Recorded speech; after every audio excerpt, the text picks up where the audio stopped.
नमस्कार दोस्तों, स्वागत है आप सभी का आपके अपने YouTube channel Shyam class study में। आशा करता हूँ आप सभी लोग अच्छे होंगे, स्वस्थ होंगे और आप अपने एग्ज़ाम आरआरबी एनटीपीसी भर्ती परीक्षा 2025 की मन लगा करके तैयारी कर रहे होंगे। आज के इस वीडियो में मैं आप सभी लोगों के लिए एनटीपीसी में पूछे जाने वाले जीके जीएस के टॉप 40 प्रश्न लेकर के आया हूँ जो आपके एग्जाम के लिए सबसे ज़्यादा महत्वपूर्ण हैं। तो आज की इस वीडियो को आपको शुरू से लेकर के एंड तक है फुल वॉच करते रहना है। वीडियो पसंद आए तो प्लीज़ आप लोग इस वीडियो को लाइक और चैनल को सब्सक्राइब करना आप लोग बिल्कुल ना भूलें। तो चलिएगा फिर शुरू करते हैं। तो पहला प्रश्न आ जाता है कि सीपीयू को क्या कहा जाता है। तो बताओ क्या कहते हैं। तो सीपीयू को कहा जाता है कंप्यूटर का दिमाग। क्या कहते हैं? कंप्यूटर का दिमाग। एक का बी ऑप्शन करेक्ट आंसर हो जाएगा। अगला प्रश्न आ जाता है प्रश्न संख्या दूसरा कि जंक ईमेल को किस रूप में भी जाना जाता है। तो बताओ किसके रूप में भी जानते हैं हम जंक ईमेल को। प्रश्न संख्या 2 का राइट आंसर क्या हो जाएगा। तो जंक ईमेल को स्पैम के रूप में भी जाना जाता है, यानी प्रश्न संख्या 2 का डी ऑप्शन करेक्ट आंसर हो जाएगा। नेक्स्ट प्रश्न आ जाता है प्रश्न संख्या 3 है कि भारत के मुख्य चुनाव आयुक्त और चुनाव आयुक्तों की नियुक्ति कौन करता है। तो बताओ किसके द्वारा ये नियुक्ति की जाती है। प्रश्न संख्या 3 का राइट आंसर क्या हो जाएगा। तो ये नियुक्ति की जाती है राष्ट्रपति के द्वारा। 3 का ए ऑप्शन करेक्ट आंसर हो जाएगा। अगला प्रश्न आ जाता है प्रश्न संख्या 4 है कि चंद्रयान 1 को कहाँ से प्रक्षेपित किया गया था। तो बताओ कहाँ से चंद्रयान प्रथम है वो लॉन्च हुआ था। प्रश्न संख्या 4 का राइट आंसर क्या हो जाएगा। तो चंद्रयान 1 को जो लॉन्च किया गया था वो लॉन्च किया गया था श्रीहरिकोटा से। 4 का डी ऑप्शन एकदम इसका राइट आंसर हो जाएगा। नेक्स्ट प्रश्न आ जाता है प्रश्न संख्या 5 है कि विश्व भूख दिवस किस दिन मनाया जाता है। तो बताओ प्रत्येक वर्ष हम कब मनाते हैं विश्व भूख दिवस। 5वें प्रश्न का राइट आंसर क्या हो जाएगा। तो ये मनाया जाता है 28 मई को। 5 का डी ऑप्शन करेक्ट आंसर हो जाएगा। चलिएगा अगला प्रश्न है प्रश्न संख्या 6 है मीठी क्रांति किसके उत्पादन से संबंधित है। तो बताओ किससे संबंध रखते हैं ये मीठी क्रांति। 6वें प्रश्न का राइट आंसर क्या हो जाएगा। फटाफट से आप इस प्रश्न का राइट आंसर बताइएगा कि इस प्रश्न का राइट आंसर क्या हो जाएगा। तो इसका संबंध है शहद से। 6 का बी ऑप्शन करेक्ट आंसर हो जाएगा। अगला प्रश्न है प्रश्न संख्या 7 है कि विश्व छात्र दिवस कब मनाया जाता है। तो बताओ कब मनाते हैं हम विश्व छात्र दिवस। प्रश्न संख्या 7 का राइट आंसर क्या हो जाएगा। तो ये मनाया जाता है प्रत्येक वर्ष 15 अक्टूबर को। बी ऑप्शन करेक्ट आंसर हो जाएगा। आशा करता हूँ कि आपको वीडियो जरूर पसंद आ रही होगी। तो आप लोग वीडियो को लाइक करके चैनल को सब्सक्राइब है वो जरूर कर लीजिएगा। 8वें नंबर का प्रश्न कि मौसम शब्द किस भाषा से संबंधित है। तो बताओ इसका संबंध है वो कौन सी भाषा से है मौसम शब्द का।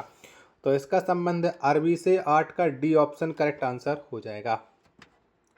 चलिएगा अगला प्रश्न आ जाता है प्रश्न संख्या 9 कि दूरदृष्टि दोष को किसका उपयोग कर ठीक किया जा सकता है। तो बताओ इनमें से कौन से लेंस का प्रयोग करके हम दूरदृष्टि दोष को ठीक कर लेंगे। 9वें प्रश्न का राइट आंसर क्या हो जाएगा। तो इसी उत्तल लेंस का प्रयोग किया जाएगा दूरदृष्टि दोष में। 9 का ए ऑप्शन राइट आंसर हो जाएगा। चलिएगा अगला प्रश्न है प्रश्न संख्या 10 है मोढेरा स्थित सूर्य मंदिर का निर्माण किस राजवंश ने करवाया था। तो बताओ किसके द्वारा मोढेरा स्थित सूर्य मंदिर का निर्माण किया गया था। तो ये निर्माण कराया था चालुक्य वंश ने। 10वें प्रश्न का बी ऑप्शन करेक्ट आंसर हो जाएगा।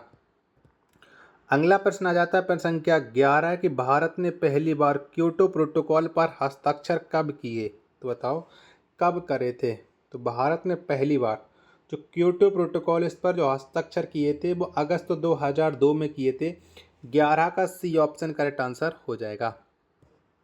नेक्स्ट प्रश्न है प्रश्न संख्या 12 की डूरंड रेखा किन दो देशों को विभाजित करती है। तो बताओ इनमें से कौन से दो देशों को ये डूरंड रेखा आपस में विभाजित करती है। 12वें प्रश्न का राइट आंसर क्या हो जाएगा। तो ये विभाजित करती है अफगानिस्तान और पाकिस्तान को। 12 का बी ऑप्शन करेक्ट आंसर हो जाएगा। चलिएगा नेक्स्ट प्रश्न आ जाता है प्रश्न संख्या 13 के संयुक्त राष्ट्र का मुख्यालय कहाँ स्थित है। तो बताओ कहाँ पर है ये संयुक्त राष्ट्र का मुख्यालय। 13वें प्रश्न का आंसर आपको देना है। तो इसका मुख्यालय न्यूयॉर्क में। 13 का डी ऑप्शन करेक्ट आंसर हो जाएगा। 24वें नंबर का प्रश्न कि पश्चिमी घाट और पूर्वी घाट कहाँ में मिलती हैं? तो बताओ इन दोनों का मिलन कहाँ पर होता है? पश्चिमी घाट और पूर्वी घाट का। जब तक मैं आपको प्रश्न संख्या 14 की ऑप्शन दिखा रहा हूँ तब तक आप लोग वीडियो को लाइक करके चैनल को आप लोग सब्सक्राइब कर लीजिएगा। तो बताओ कहाँ पर मिलती हैं पश्चिमी घाट और पूर्वी घाट? तो इन दोनों का जो मिलन होता है वो नीलगिरी की पहाड़ियों में होता है। 14 का बी ऑप्शन करेक्ट आंसर हो जाएगा। चलिएगा 15वें नंबर का प्रश्न आ जाता है कि भारत में स्थित सक्रिय ज्वालामुखी का नाम क्या है? तो बताओ कौन सी सक्रिय ज्वालामुखी है जो भारत में स्थित है? तो इसका नाम है बैरनदीप। 15 का बी ऑप्शन करेक्ट आंसर हो जाएगा। चलिएगा नेक्स्ट प्रश्न आ जाता है प्रश्न संख्या 16 के संविधान में शामिल नीति निर्देशक तत्वों की अवधारणा किस देश के संविधान से ली गई है? तो बताओ इसे कौन से देश के संविधान से लिया गया है नीति निर्देशक तत्वों को? 16 का राइट आंसर क्या हो जाएगा? तो इन्हें लिया गया आयरलैंड के संविधान से। 16 का सी ऑप्शन करेक्ट आंसर हो जाएगा। अगला प्रश्न है प्रश्न संख्या 17 किस सत्याग्रह में वल्लभ भाई पटेल को सरदार की उपाधि दी गई? तो बताओ किस में दी गई थी ये सरदार वल्लभ भाई पटेल को सरदार की उपाधि? 17वें प्रश्न का राइट आंसर क्या हो जाएगा? तो इन्हें बारदोली सत्याग्रह के दौरान सरदार की उपाधि मिली थी। 17 का बी ऑप्शन करेक्ट आंसर हो जाएगा। अगला प्रश्न प्रश्न संख्या 18 आ जाता है कि 3.4 इंच फ्लॉपी डिस्क की संग्रहण क्षमता कितनी होती है? तो बताओ कितनी होती है? 18वें प्रश्न का आंसर आपको देना है। तो 3.4 इंच फ्लॉपी डिस्क की जो संग्रहण क्षमता होती है वो होती है 1.44 MB, यानी 18 का बी ऑप्शन करेक्ट आंसर हो जाएगा। 19वें नंबर का प्रश्न आ जाता है कि अंटार्कटिक में वर्ष 2012 में भारत द्वारा स्थापित अनुसंधान केंद्र का नाम क्या है? तो बताओ क्या है? तो अंटार्कटिक में वर्ष 2012 में जो स्थापित अनुसंधान केंद्र है इसका नाम है भारती। 19 का सी ऑप्शन राइट आंसर हो जाएगा। नेक्स्ट प्रश्न आ जाता है प्रश्न संख्या 20 है कि भाषा में देसी भाषा प्रेस अधिनियम किसने पेश किया था? तो बताओ किसने पेश किया था? 20वें प्रश्न का आंसर आपको क्या हो जाएगा? तो ये अधिनियम जो पेश किया था ये लॉर्ड लिटन ने किया था। 22 का सी ऑप्शन राइट आंसर हो जाएगा। नेक्स्ट प्रश्न आ जाता है प्रश्न संख्या 21 है कि बैंकिंग क्षेत्र में एसएलआर का पूर्ण रूप क्या है? तो बताओ एसएलआर का फुल फॉर्म क्या हो जाएगा? 21वें प्रश्न का आंसर आपको देना है। तो इसका फुल फॉर्म होता है एसएलआर का स्टैच्यूटरी लिक्विडिटी रेशियो, यानी 21 का ए ऑप्शन एकदम करेक्ट आंसर हो जाएगा। चलिएगा नेक्स्ट प्रश्न प्रश्न संख्या 22 है कि उपन्यास निर्मला के लेखक कौन है? तो बताओ किसके द्वारा ये उपन्यास निर्मला लिखा गया? तो इसके जो लेखक होते हैं निर्मला के वो हैं मुंशी प्रेमचंद्र।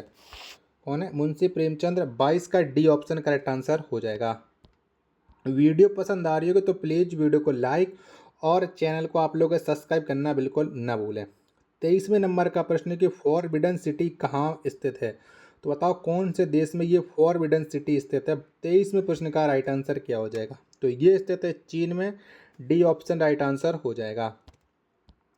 24वें नंबर का प्रश्न आ जाता है कि महात्मा गांधी के नेतृत्व में असहयोग आंदोलन कब से कब तक चलाया गया था? तो बताओ कब से कब तक चला था ये असहयोग आंदोलन? प्रश्न संख्या 24 का राइट आंसर क्या हो जाएगा? तो 1920 से लेकर के 1922 तक असहयोग आंदोलन चला था महात्मा गांधी के नेतृत्व में।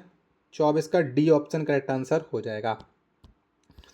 25वें नंबर का प्रश्न आ जाता है कि जीने का अधिकार भारतीय संविधान के किस अनुच्छेद के तहत प्रदान किया गया है? तो बताओ कौन से अनुच्छेद में ये जीने का अधिकार बताया गया है? 25वें प्रश्न का राइट आंसर क्या हो जाएगा? तो ये अनुच्छेद 21 में बताया गया। 25 का सी ऑप्शन करेक्ट आंसर हो जाएगा।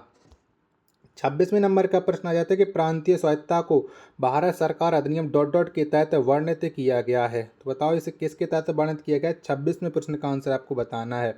जब तक मैं आपको ऑप्शन बता रहा हूँ 26वें प्रश्न के चारों, तब तक आप लोग वीडियो को लाइक करके चैनल को आप लोग सब्सक्राइब जरूर कर लीजिएगा।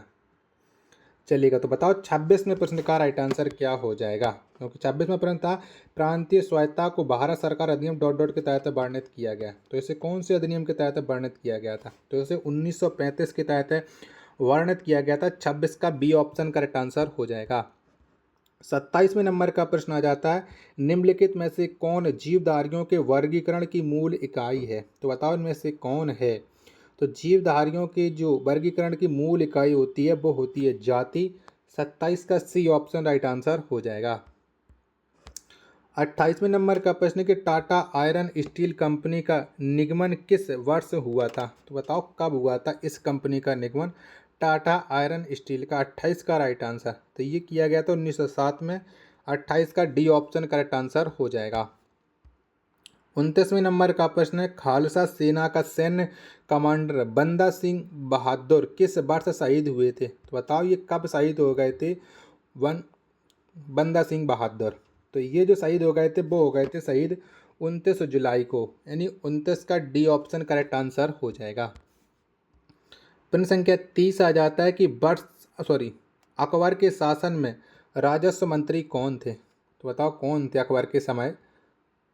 तो अकबर के शासन में जो राजस्व मंत्री थे इनका नाम था टोडरमल। 30 का सी ऑप्शन करेक्ट आंसर हो जाएगा। अगला प्रश्न संख्या 31 है कि बंगाल में स्वदेशी आंदोलन के दौरान बनाए गए तिरंगे झंडे में कौन से रंग थे? तो बताओ कौन से रंग थे? तो बांग्लादेश में स्वदेशी आंदोलन के समय जो तिरंगे झंडे बनाए गए थे इसमें जो रंग थे वो थे लाल, हरा और पीला। 31 का सी ऑप्शन करेक्ट आंसर हो जाएगा। 32वें नंबर का प्रश्न आ जाता है कि अंतर्राष्ट्रीय मुद्रा कोष का मुख्यालय कहाँ है? तो बताओ कहाँ पर है? तो अंतर्राष्ट्रीय मुद्रा कोष का जो मुख्यालय है वो है वाशिंगटन डीसी में। 32 का सी ऑप्शन करेक्ट आंसर हो जाएगा। 33वें नंबर का प्रश्न आ जाता है ग्राम पंचायत के गठन का प्रावधान किस अनुच्छेद के तहत किया गया है? तो बताओ कौन से अनुच्छेद के तहत किया गया? तो ये किया गया अनुच्छेद 40 के तहत ग्राम पंचायत का गठन। 33 का सी ऑप्शन करेक्ट आंसर हो जाएगा। 34वें नंबर का प्रश्न है कि रासायनिक ऊर्जा को विद्युत ऊर्जा में बदलता है। तो बताओ कौन बदलता है? 34वें प्रश्न का राइट आंसर क्या हो जाएगा? तो रासायनिक ऊर्जा को विद्युत ऊर्जा में जो बदलता है वो बदलता है बैटरी। 34 का ए ऑप्शन राइट आंसर हो जाएगा। नेक्स्ट प्रश्न है संख्या 35 है डेनमार्क की संसद का नाम क्या है? तो बताओ कौन सा है डेनमार्क की संसद का नाम? तो डेनमार्क की जो संसद है इसका नाम है फॉल्केटिंग। क्या फॉल्केटिंग है। 35 का डी ऑप्शन करेक्ट आंसर हो जाएगा। चलिएगा अगला प्रश्न आ जाता है प्रश्न संख्या 36 से कि चौरी चौरा कांड किस वर्ष हुआ था? तो बताओ कब हुआ था? तो चौरी चौरा कांड ये हुआ था 1922 में। 36 का सी ऑप्शन करेक्ट आंसर हो जाएगा। 38वें नंबर का प्रश्न आ जाता है कि नरसिंह वर्मन किस वंश से संबंधित हैं? तो बताओ कौन से वंश से संबंध रखते हैं नरसिंह वर्मन? 37वें प्रश्न का राइट आंसर क्या हो जाएगा? तो इनका संबंध हो जाता है पल्लव वंश से। डी ऑप्शन एकदम इसका राइट आंसर हो जाएगा। 38वें नंबर का प्रश्न है कि हेमेटाइट का सर्वाधिक उत्पादक राज्य है। तो बताओ कौन से राज्य में सबसे ज़्यादा हेमेटाइट का उत्पादन किया जाता है? तो ये किया जाता है उड़ीसा में। 38 का सी ऑप्शन करेक्ट आंसर हो जाएगा। 39वें नंबर का प्रश्न आ जाता है कि चिकित्सा के बारे में जानकारी किस वेद में मिलता है? तो बताओ कौन से वेद में मिलती है चिकित्सा के बारे में जानकारी? तो ये मिलती है अथर्ववेद में। 39 का सी ऑप्शन करेक्ट आंसर हो जाएगा। आशा करता हूँ कि ये वीडियो आपको जरूर पसंद आई होगी। तो वीडियो को आप एक बार लाइक और चैनल को आप लोग सब्सक्राइब करना बिल्कुल ना भूलें। मिलते हैं और नेक्स्ट वीडियो के साथ, तब तक के लिए धन्यवाद। जय हिंद।